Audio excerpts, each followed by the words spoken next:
Aliens. No, wait. Oh, sorry. My mistake. Final Fantasy VII. It's iconic. It's a masterpiece. We all know that.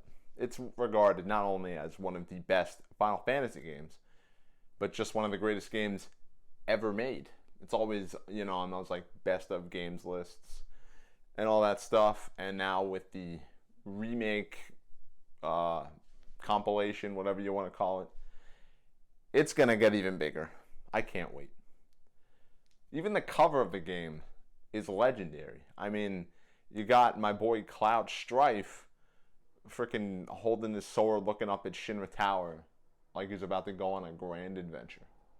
Now, Cloud's basically the poster boy of the game, which makes sense, I mean, he's the one that you play as. He's the POV character. Of course, he would be the first character you see before you even start the game. So, like, if you went on the street, like Billy Eichner, and you were like, hey, who's the most important character in Final Fantasy VII? People would probably say, get the hell away from me before I call the cops, you weirdo. But if they happened to know what Final Fantasy VII was, they would say, oh, Cloud Strife.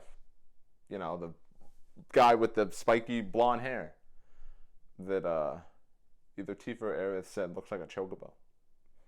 That's funny. I hope we get that scene in Rebirth or in the third game. Now, according to a website that I don't remember the name of, I'll insert it somewhere here. A main character and a protagonist are actually two different things.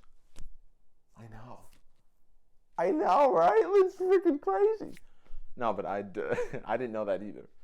So a main character is the character who through whom's eyes we see the plot. They're affected by everything going on. We see what's going on around them. They're the audience POV. But the protagonist is the one who advances the plot. So the example here is Willy Wonka and the Chocolate Factory. Charlie Bucket is the main character. He's most affected by the elements of the plot. He's, who we see through his eyes, we see his home life, while as the other kids, we only see, like, what's presented in public. We see everything about Charlie's life, like his family and all that. But Willy Wonka is the protagonist because he makes shit happen. And they obviously couldn't make a movie adaptation of this that focused on a character who the audience couldn't relate to because he's too mysterious and weird. I mean, that'd be a bad idea. Who would do that? So going by this definition here, yeah, Cloud is definitely the main character. We could even say he's the hero. I disagree, but that's another video.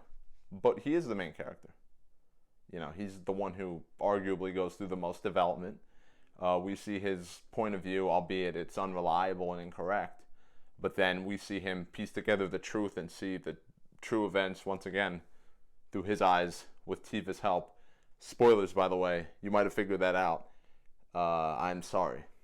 However, in my mind, the protagonist, and you could tell by the title of this video, the most important character in Final Fantasy VII, not really the whole compilation, but just specifically Final Fantasy VII, is Aerith Gainsworth. Wait a minute. Aerith Gainsborough.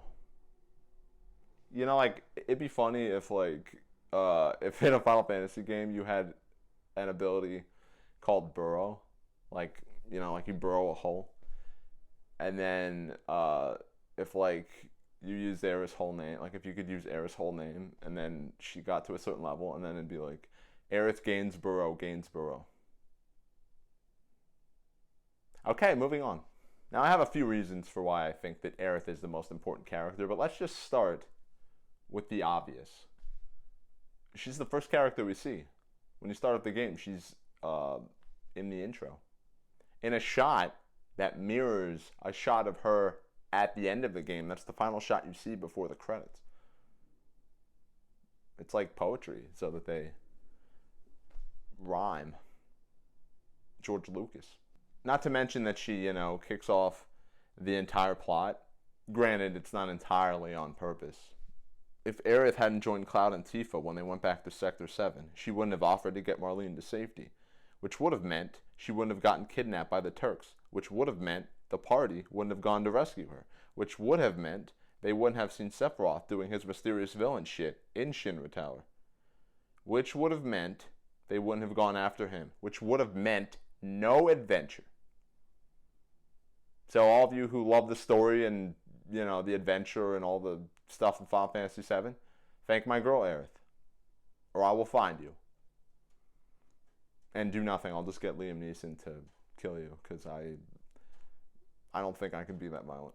But Tony, I hear you say. I don't know how to read minds.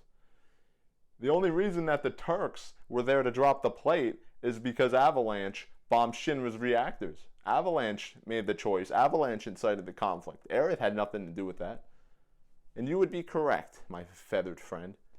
I don't know why I'm assuming birds are watching this video. But if Aerith wasn't there of her own choice,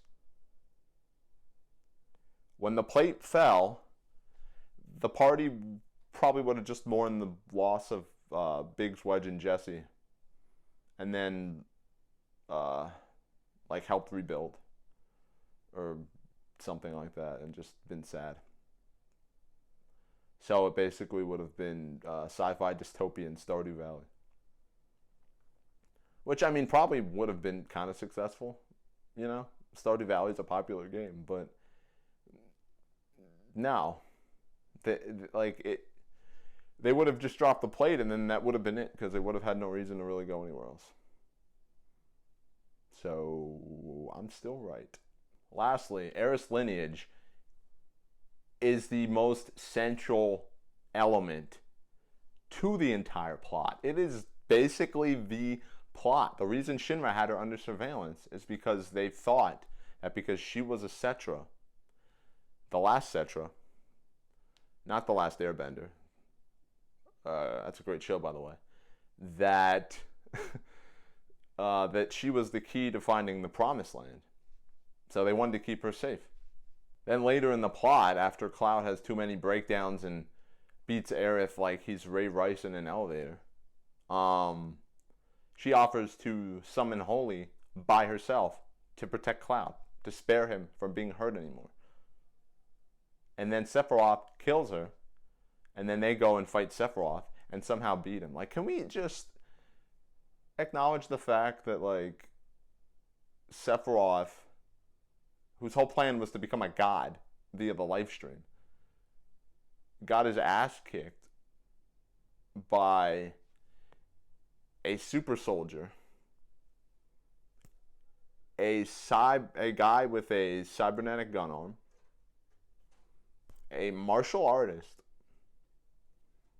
an alcoholic with a spear. He probably smokes a lot too, I don't remember. A teenage Wu-Tai ninja, and an animal that is the result of Shinra's experimentation. Which, I guess Red and Vincent are the only ones where I'm like, okay, maybe they'd be able to do something, especially Vincent. I want to see them fight one-on-one. That would, ooh, baby. But, I know I'm going on a tangent, but that just bothered, no. Sephiroth would have bodied 90% of them just instantly. He was a god. He was a Lovecraftian thing. I don't know, whatever. So anyway, they beat Sephiroth, but Holy fails to stop Meteor due to Meteor's gravity. Magic. I don't know. So as far as the main characters are concerned, they're going to die. Gaia is going to get leveled harder than Janae Palmer's face after Ray Rice got mad at her for messing up the lasagna. As far as they're concerned, they were going to go extinct. That's it. Game over. We beat Sephiroth, but his plan is coming into action anyway, so everything's doomed. Oh no, wait, because the live stream suddenly comes out and crushes Meteor, because Cloud isn't Chris Redfield, so he wouldn't have been able to, just punch it. Which would be a cool scene, admittedly. But the live stream saves the day. And why? Because Aerith dies because she joined the party on their adventure. And because she's an ancient, the last ancient, the only one who would have been able to do this, she weaponizes the live stream to stop Meteor. So Aerith beats Sephiroth. The party beat him physically, then Cloud beats him mentally, which is a fantastic moment. But Aerith ultimately stops his plan. Aerith saves Gaia. Gaia is only standing because of Aerith. Nobody else. Mike? So yeah, guys, that's all I got for you today. I just get passionate about my girl. I'm even wearing pink just to celebrate the occasion. But what do you think? Do you agree with my take? Do you disagree? Who do you think is the most important character in Final Fantasy VII? I've heard Zack, which I might talk about that in another video because I agree, but I don't. But I can understand why people would say that. I've heard Tifa's like the main character, not Cloud. Pretty good take. Pretty good take. I've heard some pretty good takes. What are your takes? Drop them down in the comments. Hit that like if you enjoyed listening to me ramble like a madman. If you want to see what I'm up to in the future, it's going to be amazing. I want you here. Unless you're weird, then stay away from me. I don't mean weird as in like you're just like a nerd or something. I mean weird as in like, I don't know, you're going to try and kill me. I don't know. Hit that subscribe button to stay up to date with my shenanigans. Have a good day or night, depending on when you watch this. And I will see you in the next video.